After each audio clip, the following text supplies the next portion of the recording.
জেনপাসিউজি এবং এএনএম-জিএনএম 2025-এর mop up round counselling এর কিন্তু শিডিউল প্রকাশ পেয়ে গেছে, অর্থাৎ কবে তোমাদের মপ আপ রাউন্ড কাউন্সিলিং হবে, কবে রেজাল্ট বেরোবে, কতদিনের মধ্যে তোমাদেরকে ডকুমেন্টস ভেরিফিকেশন কমপ্লিট করে পরে অ্যাডমিশন নিতে পারবে, তার একটা তারিখ প্রকাশ পেয়েছে। আমরা যদি অফিসিয়াল ওয়েবসাইটে যাই, mop up round schedule for ANM GNM 2025 আর সিমিলার ওয়েতে জেনপাসিউজিটাও প্রকাশ পেয়েছে। আচ্ছা, এটার আগে আমি একটা ছোট্ট জিনিস তোমাদেরকে সতর্ক করে দিতে চাই যে যারা যারা মপ আপ রাউন্ডে পার্টিসিপেট করতে যাচ্ছে একটা খেয়াল রাখবে, খুব সিরিয়াস জিনিস, এটা সবার কাছ সাথে একটু শেয়ার করে দিবে যারা যারা এই জিনিসটা সম্পর্কে জানে না। নোটিফিকেশনে কিন্তু ক্লিয়ারলি একটা জিনিস মেনশন করা আছে, যদি তুমি এই রাউন্ডে কোনো একটা কলেজ পেয়েছো তারপরেও মপ আপ রাউন্ডে পার্টিসিপেট করেছো, ঠিক আছে, তো একটা কলেজ পাওয়ার পরেও মপ আপ রাউন্ডে পার্টিসিপেট করতে গিয়েছো, তখন কিন্তু যদি তুমি মপ আপ রাউন্ডে গিয়ে পরে কোনো কলেজ না পাও, অর্থাৎ নতুন কোনো কলেজ যদি অ্যালট না হয় বা ওই কলেজেও যদি আর সিট খালি না থাকে, তুমি কিন্তু হাতে আর কোনো সিট থাকবে না। অর্থাৎ আমরা যখন ইএস আপগ্রেডেশন করেছিলাম তখন দেখেছিলাম যে আমি যদি একটা কলেজ ধরো তোমার একটা নতুন কলেজে আপগ্রেডেশন হলে নতুন কলেজটা পাচ্ছিলাম, আর যদি আপগ্রেডেশন না হয় যেটা আমার আগে অ্যালট হয়েছিল সেই কলেজটা পাচ্ছিলাম, কিন্তু এখন আর সেটা নেই। এখন তোমাকে হয় তুমি কি করবে, মপ আপ রাউন্ডে পার্টিসিপেট করো, নিজের রিস্কে পার্টিসিপেট করবে, আদারওয়াইজ তুমি মপ আপ রাউন্ডে পার্টিসিপেট করো না। কারণ যদি তুমি মপ আপ রাউন্ডে পার্টিসিপেট করতে গিয়ে পুরো দেখো যে কোনোভাবে তুমি সেই রাউন্ডে একটা কলেজে সিট পেলে না, দেখো সিট না পাওয়ার পিছনে প্রচুর কারণ আছে। হতে পারে যে তুমি যে সিটটা পেয়েছিলে সেই সিটটা পেয়েছিলে কারণ তোমার আগের র্যাঙ্কের যে ছেলেমেয়েরা ছিল তাদের ডকুমেন্টস ভেরিফিকেশনে কিছু গোলমাল ছিল, এখন তারা ডকুমেন্টসগুলো ঠিকঠাক করে নিজে জানিয়ে মপ আপ রাউন্ডে বসলে আমরা একটা সিট পেয়ে যাব। তুমি যখনই তোমার নিজের যে কলেজটাতে অ্যাডমিশন পর্যন্ত নিয়ে নিয়েছো বা অ্যালটমেন্টটা এসেছো, তুমি যদি সেটাকে ছেড়ে দিয়েছো বা যদি মপ আপ রাউন্ডে আবার পার্টিসিপেট করতে যাও, যদি নতুন কোনো কলেজ না অ্যালট হয় তাহলে কিন্তু আগের কলেজটাতে তুমি কোনোভাবে ফিরে যেতে পারবে না। এটা কিন্তু ক্লিয়ারলি নোটিফিকেশনটাতে মেনশন করে দিয়ে আছে, এটাকে আমি সতর্ক করে দিলাম।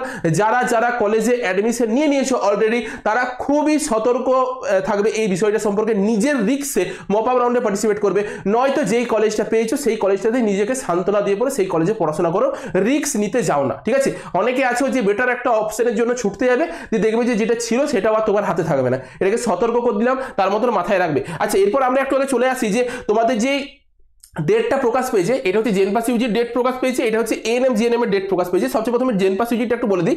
জেনপাসিউজির ক্ষেত্রে 5 তারিখ থেকে শুরু হচ্ছে, 8 তারিখ পর্যন্ত চলবে। 5 তারিখ থেকে 8 তারিখ পর্যন্ত তুমি কি করতে পারবে, রেজিস্ট্রেশন করে চয়েস ফিলিং ফিস পেমেন্ট করতে পারবে। এই প্রক্রিয়াটাতে জন্য তোমরা যারা আগে পার্টিসিপেট করেছিলে কাউন্সিলিংয়ে, মানে আগে দুটো কাউন্সিলিংয়ে পার্টিসিপেট করেছিলে, তাদেরকে 200 টাকা দিতে হবে। আর যারা একদম ফ্রেশ, মানে কোনোদিনও কোনো কাউন্সিলিংয়ে পার্টিসিপেটই করনি, তাদেরকে 700 টাকা দিতে হবে। অর্থাৎ আগের দুটো রাউন্ডের জন্য যারা 500 টাকা দিতে হয়েছিল, সেই 500 টাকা আরো 200 টাকা এই রাউন্ডের জন্য টোটাল 700 টাকা দিতে হবে যারা ফ্রেশ ক্যান্ডিডেট। আর যারা আগের থেকে কাউন্সিলিং এ পার্টিসিপেট করে আসছো তাদেরকে 200 টাকা দিতে হবে, এটাকে মাথায় রাখবে। আচ্ছা, এই যে 5 তারিখ থেকে 8 তারিখ পর্যন্ত কাদের চলছে জেনপাসিউজির, তারই সাথে এএনএম-জিএনএমও কিন্তু 5 তারিখ থেকে শুরু হয়ে যাচ্ছে, কিন্তু চলবে 9 তারিখ পর্যন্ত। অর্থাৎ এইটা একদিন এক্সট্রা তোমরা চয়েস ফিলিং আরে সবকিছু করতে পারবে, এক্সট্রা একটা সময় দেওয়া হচ্ছে এএনএম-জিএনএম এর জন্য, ঠিক আছে। রেজিস্ট্রেশন পেমেন্টটার চয়েস ফিলিংটা করতে পারবে, নতুন ভাবে তুমি চয়েস ফিলিং করতে পারবে। একটা ট্রিক্স দেখাবো তোমাদেরকে, একটা মানে একটা পদ্ধতি দেখাবো যে মপ আপ রাউন্ডে চয়েস ফিলিং করার একটা নির্দিষ্ট পদ্ধতি আছে, সেই পদ্ধতিতে চয়েস ফিলিং করতে হয়।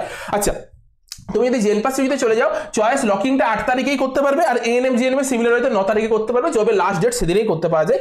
জেনপাসিউজির ক্ষেত্রে মপ আপ রাউন্ডের যে সিট অ্যালটমেন্ট রেজাল্টটা সেটা বেরোবে 10 তারিখে, কার ক্ষেত্রে জেনপাসিউজির ক্ষেত্রে 10 তারিখে রেজাল্ট বেরোবে, আর এএনএম-জিএনএম এর ক্ষেত্রে তার ঠিক একদিন পরে 11 তারিখে রেজাল্ট বেরোবে, ঠিক আছে। আচ্ছা, আর কি পড়ে রইল যে সিট অ্যাকসেপ্টেন্স যে ফিস পেমেন্টটা, সেটা হচ্ছে তোমার 10 তারিখ থেকে 15 তারিখের মধ্যে তোমার যেই কলেজে অ্যালটমেন্ট হয়েছে সেই কলেজে গিয়ে পরে তোমাকে ভেরিফিকেশন কমপ্লিট করাতে হবে, যে তারপর যদি তুমি অ্যাডমিশন নিতে চাও সেই কলেজে অ্যাডমিশন নিতে পারো। দেখো, if upgradation choice no or allotted in first choice, candidate must contact the institute, visit to their website, timing detail requirement for admission. যদি তুমি নো আপগ্রেডেশন করো মানে অ্যাডমিশন নিতে চাও, তাহলে তোমাকে সেই ভিত্তিতে 15 তারিখের মধ্যে কলেজে গিয়ে পরে অ্যাডমিশন নিতে হবে, কাদেরকে জেনপাসিউজির অর্থাৎ বিএসসি নার্সিংদের। আর এএনএম-জিএনএমদের 11 তারিখ থেকে 16 তারিখ পর্যন্ত সময় আছে, এই সময়ের মধ্যে তোমাদেরকে অ্যাডমিশন নিতে হবে। এরপর এর মধ্যে কিন্তু কলেজের ক্লাস শুরু হয়ে যায়। যে ক্যান্ডিডেটগুলো একটু লেটে পড়াশোনাতে ঢুকলে বা লেটে জয়েন করলে তাদেরকে কিন্তু এক্সট্রা ডিউটি করতে হবে। নার্সিংয়ের এটা একটা জিনিস থাকে যে তুমি ধরো 1 সপ্তাহ লেটে যদি জয়েন করো, তোমাকে 1 সপ্তাহ এক্সট্রা ডিউটি করে পরে সেইটাকে মেক আপ করতে হবে। এটা তুমি যে কোনো কলেজেই যাও এই রুলসটা কিন্তু তোমাকে ফলো করতে হবে, এটার থেকে কোনো কিছু এটার থেকে মার্সি নেই, তোমাকে এক্সট্রা ডিউটি দিতেই হবে, কারণ তুমি নিজে লেটে জয়েন করেছো, ইনস্টিটিউট সেটা বুঝবে না যে তুমি কি জন্য করেছো, তোমাকে এক্সট্রা ডিউটি দিতে হবে, এটাকে মাথায় রাখবে। এরপর যে জিনিসটা বলছিলাম যে মপ আপ রাউন্ড কাউন্সিলিং এ যখন পার্টিসিপেট করবে, কিছু জিনিসকে তোমাদেরকে মাথায় রেখে পরে মপ আপ রাউন্ডে পার্টিসিপেট করতে হবে। প্রথমত বললাম, যারা একটা কলেজ পেয়ে গিয়েছো, দেখছো যে যতই তোমার খারাপ কলেজ হোক, ঠিক আছে, তো তুমি দেখবে যে মানে লো বার করতে যাও না, প্রথম কথা লোভ করতে যাও না, ফেসে যেতে পারো, ঠিক আছে? তো যেটা পেয়েছো সান্ত্বনা নিয়ে পরে সেটাতে পড়াশোনা করো। এরপর তুমি যখন দেখছো যে আগের রাউন্ডে 3600-তে শেষ হয়ে গেছে, এরপর তোমার র্যাঙ্ক হচ্ছে 3610, ঠিক আছে? তো তোমার এটা র্যাঙ্ক, তুমি কি করবে? তুমি অবভিয়াসলি মপ আপ রাউন্ডে পার্টিসিপেট করবে যতই তোমার একটা কলেজে অ্যালটমেন্ট হয়ে থাকুক, কারণ তোমার পেয়ে যাওয়ার প্রবাবিলিটি একটা রয়েছে। তোমাদেরকে আমি তো একটা ভিডিওতে বলে দিয়েছিলাম কোন কলেজের লাস্ট রাউন্ডে কত র্যাঙ্ক পর্যন্ত গিয়েছে। তুমি সেই হিসাবে দেখে পরে একটা নিজে ক্যালকুলেশন করতে পারবে বা বিচার করতে পারবে যে তোমার র্যাঙ্কে তুমি কি আদৌ পেতে পারো কি পারো না। তোমাদেরকে আমি এটাও দিয়ে দিয়েছি যে কোন কলেজে কতগুলো সিট ফাঁকা রয়েছে, এটার লিস্টও দিয়েছি একটা ভিডিওতে। আর এমনকি কোন কলেজে লাস্ট কতটা পর্যন্ত অ্যাডমিশন হয়েছে, সেকেন্ড রাউন্ডের কাট অফেরও আমি ভিডিও দিয়েছি। দুটো জিনিসকে ফলো করো, দুটো জিনিসকে করার পরেই এখানে কিন্তু তুমি মপ আপ রাউন্ডে পার্টিসিপেট করবে। এরপর মপ আপ রাউন্ডে যখন পার্টিসিপেট করবে, যে চয়েস ফিলিংটা করবে, সেই চয়েস ফিলিং এর একটা নিয়ম আছে। সাপোজ ধরো তুমি যেই কলেজটা পেয়েছো, আমি মানলাম যে তুমি পেয়েছো সাগর দত্ত মেডিকেল কলেজ। এরপর তুমি কি চাইছো? যে তুমি চাইছো যে আমি সাগর দত্তর থেকেও ভালো কিছু কলেজে চান্স পাওয়ার আমার প্রবাবিলিটিটা কেমন রয়েছে আমি দেখব। তুমি কি কি করতে পারো? তুমি কলকাতার ন্যাশনাল মেডিকেল কলেজ দিতে পারো, তুমি হচ্ছে আইডিবিজি দিতে পারো, তুমি হচ্ছে ধরো হচ্ছে তোমার এনআরএস দিতে পারো, তুমি হচ্ছে আরজি কর দিতে পারো, তুমি সিএমসি দিতে পারো, তুমি এসএসকেএম দিতে পারো। তুমি এইরকম ভাবে কলেজগুলো সাজাতে পারো। তুমি আবার বাঁকুড়া সম্মেলনও দিতে পারো। সেরকম ভাবে তুমি তোমার চয়েস মতো সাজাবে যে তুমি সাগর দত্তের থেকে একটা বেটার অপশনে বাঁকুড়া সম্মেলনী মেডিকেল কলেজও দিয়ে দিলে। এরপর তাহলে তুমি কি সাগর দত্তটা চয়েসে রাখবে না? এই জিনিসটাই ভুল করে। তুমি তোমার চয়েসের মধ্যে যেহেতু তুমি সাগর দত্ত কলেজের সাথে অ্যালটমেন্ট পেয়েছিলে, তাহলে তোমাকে ওটাকে রাখতে হবে, কিন্তু সবচেয়ে লাস্টে। তার উপরে তুমি যত ইচ্ছে ছেড়খানি করো, কোনো কিছু এসে যায় না, কিন্তু সবচেয়ে লাস্টে সাগর দত্ত মেডিকেল কলেজটাকে অবশ্যই রাখবে। তাতে কি সুবিধা হবে? মানে এই মপ আপ রাউন্ডে তোমার মধ্যে রিস্কটা একটু কমে গেল, যে যদি আমার নামে কোনো কলেজ উপরের গুলো অ্যালট নাও হয়, আমার কাছে সাগর দত্তরে অ্যালট হওয়ার মতন সম্ভাবনা একটা রইল যে আমার এটাতে অ্যালট হয়ে যাবে, কারণ ওইটাতে আমারই একটা সিট দখল করা ছিল। এরপর এখানেও যথেষ্ট রিস্ক আছে। হতেই পারে তুমি এই সাগর দত্তটা পেয়েছো, আমি ধরলাম 1200 র্যাঙ্কে পেয়েছি সাপোজ।